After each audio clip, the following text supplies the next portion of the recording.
Hello everyone, welcome to sweet memories. Upcoming రివ్యూలోకి వెళ్ళిపోదాం. బాగీని కాటేయడానికి ఎదురు చూస్తున్న కాలాని వెతుకుతూ ఉంటుంది అరుంధతి.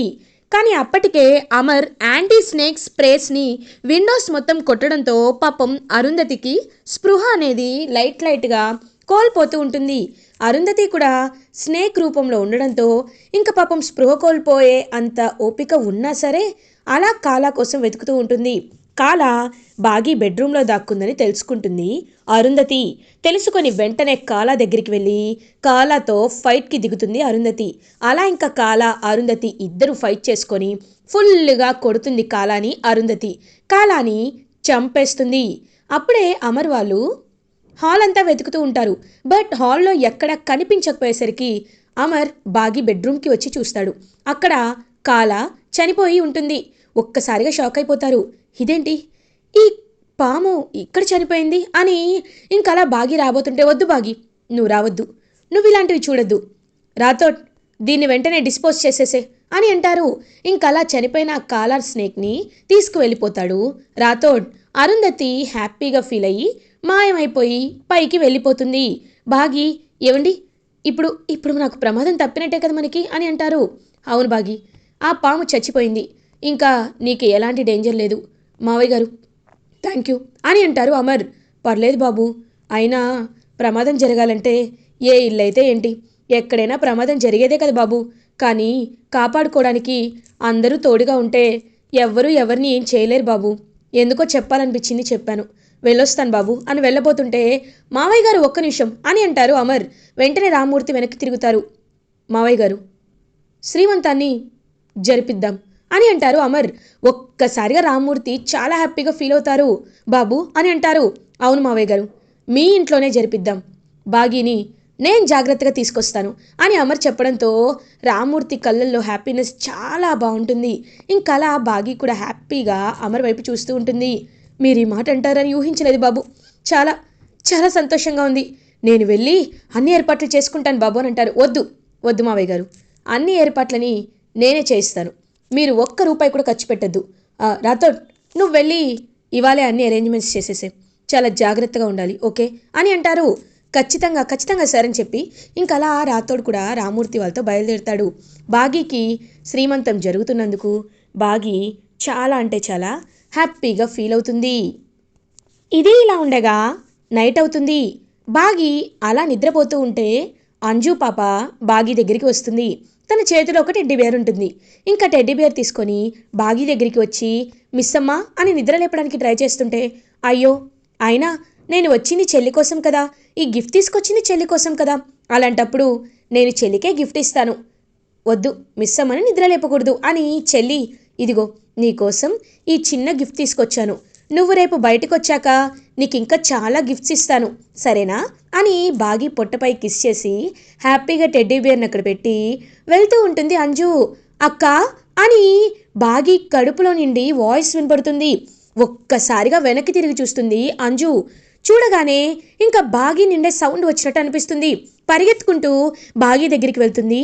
పాపం అంజు, చెల్లి చెల్లి నువ్వేనా నాతో మాట్లాడుతుంది అని అడుగుతుంది. పాపం పాప సైలెంట్ అయిపోతుంది. వెంటనే బాగీకి మెలకువ వస్తుంది. అంజు, నువ్వింకా నిద్రపోలేదా, ఏం చేస్తున్నావు అని అడుగుతుంది. మిస్సమ్మ, చెల్లి చెల్లి మాట్లాడింది మిస్సమ్మ అని అంటారు. ఒక్కసారిగా షాక్ అయిపోతుంది బాగీ. నీకు కూడా చెల్లి గొంతు వినపడిందా అని అంటుంది. అవును మిస్సమ్మ, నాకు చెల్లి గొంతు వినిపించింది అని అంటుంది. నాకు కూడా వినిపించింది అంజు, కానీ ఎవరు చెప్పినా ఈ నిజాన్ని నమ్మటం లేదు. ఇప్పుడు ఇప్పుడు నువ్వు కూడా నమ్ముతున్నావు కదా, ఏవండి అని పిలుస్తుంది. అమర్ అక్కడికి వస్తాడు. ఏమైంది బాగీ అని అడుగుతారు. ఏవండి, చూసారా, నేను చెప్పానా, నేను చెప్తే మీరు వినలేదు, ఇప్పటికైనా అర్థమైందా, పాప పాప నాతో మాట్లాడిందని చెప్తే మీరు భ్రమన్నారు, కానీ ఇప్పుడు అంజుతో కూడా మాట్లాడింది అని అంటారు. అంజు, ఏం మాట్లాడింది నీతో పాప అని అడుగుతారు అమర్.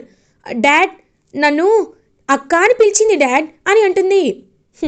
ఇద్దరూ ఒకేసారి కలకన్నట్టున్నారు, అందుకే మీకు ఇలా అనిపిస్తుంది, అయినా పాప పుట్టనే పుట్టలేదు, అలాంటప్పుడు మాట్లాడడం ఏంటి అని అమర్ వెళ్తూ ఉంటారు. ఏంటి చెల్లి నువ్వు డాడీ ముందు మమ్మల్ని ఇలా ఇరికించేశావు, ఇప్పుడు చూడు డాడీ మా మాటలు నమ్మటం లేదు అని అంటుంది పాప, అంజు పాప ఇంకా బాగీతో. బాగీ పొట్టవైపు చూస్తూ, అయినా మేమున్నాం కదా, మేము నిన్ను నమ్ముతున్నాం కదా, నువ్వు మాతో మాట్లాడావు, చాలా హ్యాపీగా ఉంది అని. ఇంకా అంజు అయితే ఎవరితో మాట్లాడలేదు, నాతోనే చెల్లి మాట్లాడిందని హ్యాపీగా ఫీల్ అవుతుంది. ఇది ఇలా ఉండగా మార్నింగ్ అవుతుంది.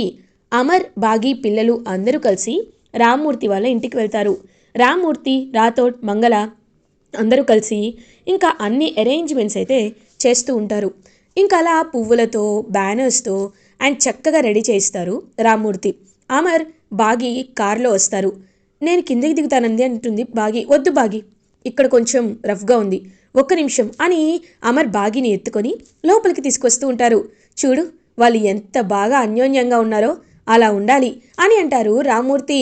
అంటే ఏంటి, ఇప్పుడు మీరు నన్ను ఎత్తుకుంటారా అని అంటుంది మంగళ.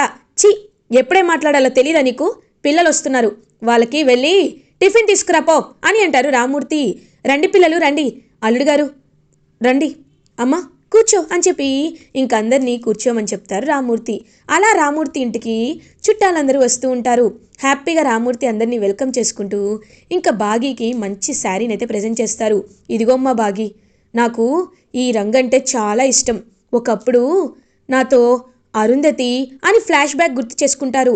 ఒకప్పుడు అంజులోకి అరుంధతి ప్రవేశించి ఒక చీరని కొనిచ్చుకుంటుంది ఒకప్పుడు, అది గుర్తు చేసుకొని ఆ శారీని బాగీకిస్తారు రామ్మూర్తి. ఇదిగోమ్మా, అంజు పాపలోకి అరుంధతి వచ్చినప్పుడు ఈ చీరని ఇష్టపడి నాతో కొనిచ్చుకుంది, ఇప్పుడు నువ్వు ఈ చీర కట్టుకుంటే పైన ఉన్న నీ కడుపులో ఉన్న అరుంధతి చాలా సంతోషంగా ఫీల్ అవుతుందమ్మా అని అంటారు. అవునా నాన్న అని పాప మా చీర వైపు ప్రేమగా చూస్తూ ఉంటుంది బాగీ. ఇంకా అలా చీరని కట్టుకొని వస్తుంది బాగీ. అమర్ వాళ్ళందరూ చాలా హ్యాపీగా ఫీల్ అవుతారు. ఇంకా బాగీ అలా అందరి దీవెనలతో ముత్తైదువులు, బంధువులు, చుట్టాలు అండ్ వెల్ విషెస్ సమక్షంలో గ్రాండ్గా శ్రీమంతాన్ని జరుపుకుంటూ ఉంటుంది. పిల్లలందరూ హ్యాపీగా ఆడుకుంటూ ఉంటారు. కరెక్ట్గా అదే టైంకి అంజు ఆగు అని పరిగెడుతూ ఉంటే ఒక్కసారిగా అంజు ఒక ఫోటో ఫ్రేమ్ దగ్గర ఆగుతుంది. ఇంకా వెంటనే అమ్ము వాళ్ళు కూడా ఫోటో ఫ్రేమ్ దగ్గరికి వస్తారు. అంజు ఏమైందే అని చూసేసరికి రామ్మూర్తి, అరుంధతి, బాగీ ముగ్గురు కలిసి ఉన్న ఫోటో ఫ్రేమ్ అయితే కనబడుతుంది. ఒక్కసారిగా షాక్ అయిపోతారు అమర్, సారీ అమ్ము అండ్ పిల్లలు. ఇది ఇది అని అంటారు. అవును, తాతయ్య మిస్సమ్మ ఫోటో పెట్టుకున్నారంటే మిస్సమ్మ తాతయ్య కూతురు కాబట్టి మరి అమ్మ ఫోటో తాతయ్య పక్కన ఎందుకుంది, తాతయ్య ఇలా ఎందుకు చేయించుకున్నారు అని ఆ ఫోటో తీసుకొని రామ్మూర్తి దగ్గరికి వెళ్తారు పాపం అమ్ము వాళ్ళు. ఇంకా రామ్మూర్తి ఆ ఫోటోని చూస్తారు. అమ్మా మీరు అని అంటారు. తాతయ్య మీరు అమ్మ ఫోటోని ఎందుకు పెట్టుకున్నారు, మీకు అమ్మకి ఉన్న రిలేషన్ ఏంటి అని అడుగుతారు. ఇన్నాళ్ళు చెప్పకూడదు అనుకున్నానమ్మా, కానీ ఇప్పుడు చెప్పక తప్పటం లేదు. నేను ఇద్దరి పిల్లలకి తండ్రినమ్మా, ఒకరు భాగమతి అయితే ఇంకొకరు మీ అమ్మ అరుంధతి, ఇద్దరు నా కూతుర్లే అని చెప్తారు. ఒక్కసారిగా షాక్ అయిపోతారు పిల్లలందరూ. అంటే మిస్సమ్మ బాగి మా అమ్మ సొంత చెల్లెలా అని ఇంకా వెంటనే పిల్లలందరూ ఒక్కసారిగా షాక్ అయ్యి అలా బాగీని వెళ్ళి హక్ చేసుకుంటారు.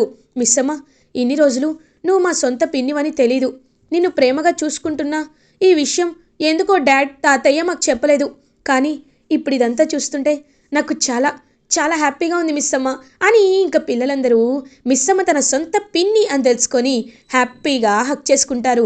ఇంకా బాగీ హ్యాపీగా ఉంటుంది. నువ్వు హ్యాపీగా ఉన్నావా అమ్మా అని పొట్టలో నుండి సౌండ్ వినపడుతుంది. ఒక్కసారిగా షాక్ అయిపోతుంది బాగీ. అదిగో పాప మళ్ళీ మాట్లాడింది అని అలా మురిసిపోతూ ఉంటే అప్పుడే అమర్ బాగీ దగ్గరికి వస్తారు. ఏంటి బాగీ, మళ్ళీ నీ కూతురు నీతో మాట్లాడుతుందా అని అడుగుతారు. ఎలా కనిపెట్టారండి, అవును అని అంటుంది. అయితే ఆగు, నేను ట్రై చేస్తాను అని అలా ఇంకా అమర్ బాగీ పొట్టపై చేయి పెడతాడు. ఇంకా వెంటనే పాప కదులుతూ ఉంటుంది. మీకు మాటలు చెప్తుంది, నాకేమో చేతులతో చూపిస్తుంది అని ఇంకా అమర్ నవ్వుతూ ఉంటాడు.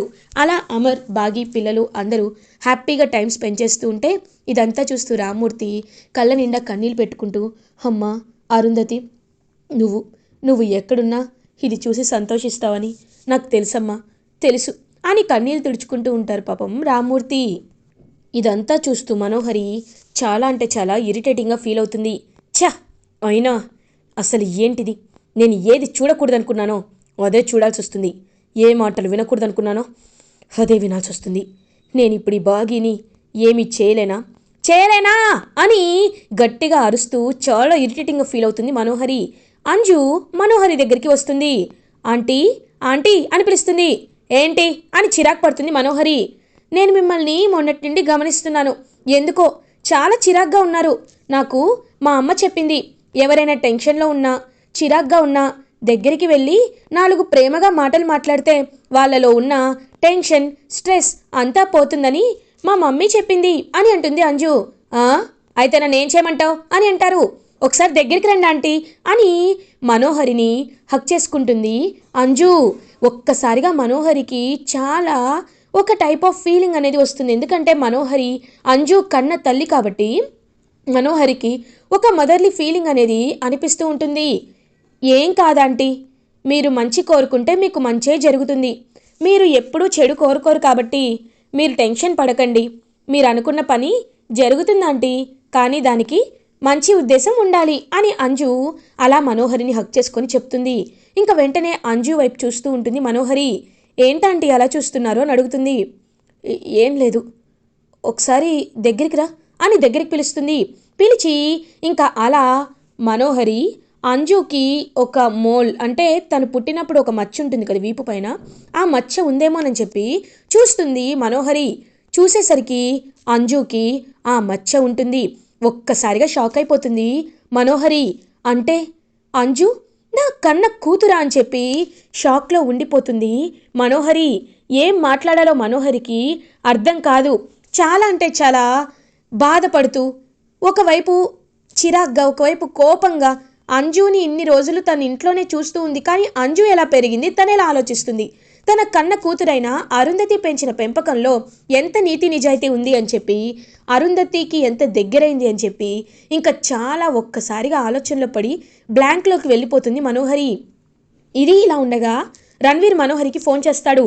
హలో మనోహరి, ఇప్పుడు నేను చెప్పే జాగ్రత్తగా విను. నువ్వు నా కూతుర్ని నాకు అప్పచెప్పకపోతే ఇప్పుడే చెప్తున్నాను, నీ గురించి అన్ని నిజాలు బయట పెట్టేస్తాను అని అంటారు రణ్వీర్. మన కూతురు ఎవరో కాదు రణ్వీర్, అంజు అని అంటుంది మనోహరి. ఒక్కసారిగా షాక్ అయిపోతాడు రణ్వీర్. ఏంటి మనోహరి, ఆటలాడుతున్నావా? ఆ రోజు డిఎన్ఏ రిపోర్ట్స్లో అంజుది నాది సేమ్ డిఎన్ఏ కాదు అని వచ్చింది. తర్వాత అంజుని వాళ్ళు ఎక్కడ మిలిటరీ హాస్పిటల్లో తనకి డెలివరీ అయినట్టు అన్ని విషయాలు అంజుకి ఫేవర్గా ఉన్నాయి. అప్పుడే మనం అంతా చెక్ చేశాం కదా. ఇప్పుడు అంజు మన కన్న కూతురు ఎలా అవుతుంది అని అంటారు. అమర్ మన ముందుకు కావాలనే కవర్ చేశాడు, కానీ అదే నిజం. అంజు మన కన్న కూతురు అని అంటుంది మనోహరి. ఒక్కసారిగా షాక్ అయిపోతాడు. అలా ఇంకా రణ్వీర్ వెంటనే కాల్ కట్ చేసేస్తాడు రణ్వీర్. ఇంకలా అంజు బిహేవియర్ కానీ అంజు విషయాలు కానీ అన్నీ గుర్తు చేసుకొని ఆస్తి కోసం ఎంత దిగజారిపోయాను నేనని చాలా అంటే చాలా బాధపడుతూ ఉంటాడనమాట రణ్వీర్. ఇది ఇలా ఉండగా మార్నింగ్ అవుతుంది. ఇంకలా రణ్వీర్ అయితే అమర్ వాళ్ళ ఇంటికి వస్తాడు. అమర్ దగ్గరికి వచ్చి అమర్ కాళ్ళు పట్టుకుంటాడు. అమరేంద్ర, నన్ను క్షమించు అమరేంద్ర, నేను నిన్ను చాలా బాధ పెట్టాను. తెలుసో తెలియకో మీపై చాలాసార్లు నేను అటాక్ చేశాను. కానీ ఇప్పుడు చెప్తున్నాను అమరేంద్ర, నాకు నాకు నా కూతురు కావాలి. నాకు మనోహరి చెప్పింది, నా కూతురు అంజునే కదా. నువ్వు ఈ విషయాన్ని కావాలనే మా ముందు దాచిపెడుతున్నావు కదా. కానీ ఒకటి అమరేంద్ర, నేను అంజుని పువ్వులో పెట్టి చూసుకుంటాను. నీ అంత బాగా చూసుకోకపోయినా బాగా చూసుకుంటాను అమరేంద్ర అని అంటారు. చూడు రణ్వీర్, నేను ఉన్న మాటపైనే ఉంటాను. నాకు నీ భార్య ఎవరో తెలిస్తేనే నీ పాపని అప్ప చెప్తాను అన్నాను. కానీ ఇప్పుడు అంజునే నన్ను తెలుసుకున్నావు కాబట్టి నీ భార్య ఎవరో నాకు తెలియాలి. చెప్పు, ఎవరు నీ భార్య అని అడిగితే మనోహరినే నా భార్య అని నిజం చెప్పేస్తాడు రణ్వీర్. ఒక్కసారిగా షాక్ అయిపోతారనమాట. అలా ఇంకా అమర్, అవునండి రణ్వీర్ చెప్తున్నది నిజం, తనే తన భార్య అని బాగి కూడా చెప్తుంది. ఇంకా వెంటనే అమర్ మనోహరి దగ్గరికి వచ్చి, మనోహరి, నువ్వు ఎందుకు ఈ నిజాన్ని దాచిపెట్టావో నాకు తెలీదు. కానీ ఇన్నేళ్ళు మీ ఇద్దరి మధ్య బంధం తునకిసి కూడా ఆడలేదు. తనకి ఛాన్స్ ఉన్నా సరే ఎవరిని పెళ్లి చేసుకోకుండా నీ కోసమే నువ్వు మారుతావనే, ఎప్పటికైనా తన దగ్గరికి వస్తావనే రణ్వీర్ ఎదురు చూశాడు. అలాంటప్పుడు నువ్వు రణ్వీర్ని వదిలేయడం, రణ్వీర్కి ఇంకా ఇంకా దూరంగా ఉండడం కరెక్ట్ కాదు. మీరు ఎందుకు విడిపోయారో తెలీదు, కానీ మీరు కలిసి ఉంటే పైనున్న ఆరు కూడా చాలా సంతోషపడుతుంది. కాబట్టి మీరు ఎప్పటికీ కలిసే ఉండాలి. వెళ్ళు మనోహరి, నువ్వు రణ్వీర్తో వెళ్ళు. చూడు రణ్వీర్, రూల్ ప్రకారం పాపకి మెజారిటీ వచ్చిన తర్వాత ఈ విషయం చెప్పి నేను అంజునే నిర్ణయం అడుగుతాను. తను మా దగ్గర ఉంటుందో మీ దగ్గర ఉంటుందో తన్ని అడిగి మీకు చెప్తాను అని అమర్ అంటారు. ఇంకా వెంటనే అమరేంద్ర, నీ అంత బాగా నేను చూసుకోలేను, కానీ పాపని ఒక్కసారి కనబడాలనిపిస్తుంది అని అంటుంది మనోహరి. ఇంకా అంజు వాళ్ళ దగ్గరికి వస్తుంది. అంజుని చూసి రణ్వీర్ అండ్ ఇద్దరు ఎమోషనల్ అవుతారు, మనోహరి రణ్వీర్. ఇంకిద్దరు పాపని హక్ చేసుకొని అంజుకి కిస్ పెట్టి అలా మనోహరి రణ్వీర్ వెళ్ళిపోతారు. మనోహరి అన్నీ తను చేసినవన్నీ తన కూతురిపై ఎఫెక్ట్ చూపించాయా అని పశ్చాత్తాపంతో రగిలిపోతూ ఉంటే ఇప్పటికైనా మారినందుకు చాలా సంతోషంగా ఉంది మనోహరి అని. ఇంకా అరుంధతిని చంపిన విషయాన్ని ఎప్పటికీ మనం చెప్పకూడదు, నువ్వు మారినంతకాలం చెప్పమని. ఇంకా అలా హ్యాపీగా మనోహరిని తీసుకొని అక్కడి నుండి వెళ్ళిపోతాడనమాట రణ్వీర్. ఇంకా అలా బాగి ప్రాబ్లం సాల్వ్ అయినందుకు చాలా అంటే చాలా హ్యాపీగా ఫీల్ అవుతుంది. ఇంకా డెలివరీ డేట్ దగ్గర పడడంతో హ్యాపీగా బాగీకి డెలివరీ అయ్యి పండంటి ఆడబిడ్డకి జన్మనిస్తుంది. అలా అరుంధతి అదంతా పైనుండి చూస్తూ ఎంతో హ్యాపీగా ఫీల్ అవుతుంది. ఇంకా అలా అరుంధతి పోలికలతోనే పాప పుట్టి పాప అందరితో ఆడుకుంటూ ప్రశాంతంగా ఫీల్ అవుతూ ఇంకా అందరితో ఆడుతూ పాడుతూ నవ్వుతూ నవ్విస్తూ అందరూ హ్యాపీగా వాళ్ళ జీవితాన్ని స్పెండ్ చేస్తూ ఉంటారు. ఇలా ఎపిసోడ్ ఎండ్ అవుతుంది. ఫర్దర్ ఎపిసోడ్ రివ్యూస్ ముందుగా మీకు కావాలి అనుకుంటే మా ఛానల్ని సబ్స్క్రైబ్ చేసుకోండి. Thanks for watching.